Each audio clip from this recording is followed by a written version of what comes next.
Hi friends, welcome to Sreelekha Unnithan's world. ഇന്ന് നവരാത്രിയുടെ ആദ്യത്തെ ദിവസമാണ്.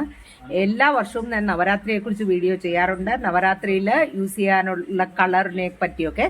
ഇന്ന് കുറേ തിരക്കായി പോയി, അപ്പം നവരാത്രിയുടെ വീഡിയോ ഞാൻ കളറിനെ കുറിച്ചുള്ള വീഡിയോ ഒന്നും ചെയ്തിട്ടില്ല. പക്ഷേ നമ്മുടെ വീട്ടിൽ ദേവിയെ ഇരുത്തിയിട്ടുണ്ട്. ദേവി എപ്പോഴും നമ്മുടെ വീട്ടിലുണ്ട്. നമ്മുടെ വീട്ടിൽ എല്ലാ പൂജാമുറിയിലുള്ള ദേവിയാണ്.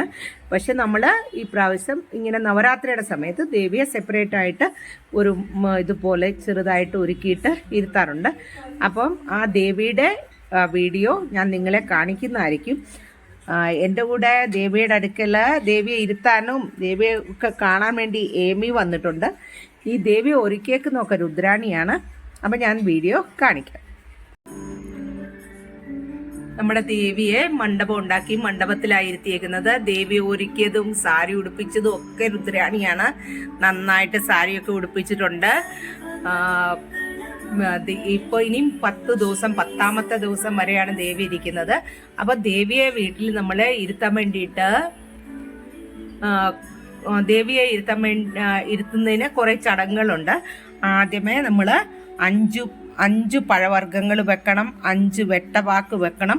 അതുപോലെ ദേവിക്ക് ശൃംഗാരനുള്ള സാധനങ്ങളെല്ലാം വെക്കണം. വള വേണം, മുടി ചെയ്യാനുള്ള ചീപ്പ്, വള, ഇങ്ങനെയുള്ള സാധനങ്ങളൊക്കെ നമ്മൾ ദേവിക്ക് വേണ്ടി ഒരുക്കി വെക്കണം. അതുപോലെ ഇങ്ങനെ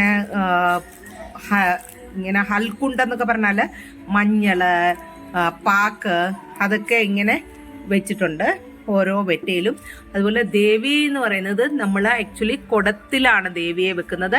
കുടത്തില് 5 വെട്ടില വെച്ചിട്ട് അതിൻ്റെ പുറത്ത് നമ്മൾ തേങ്ങ വെച്ചിട്ട് ദേവിയുടെ മുഖം വെക്കുകയാണ് ചെയ്യുന്നത്.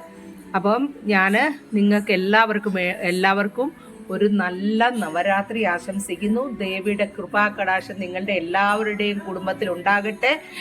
Happy Navratri to all of U.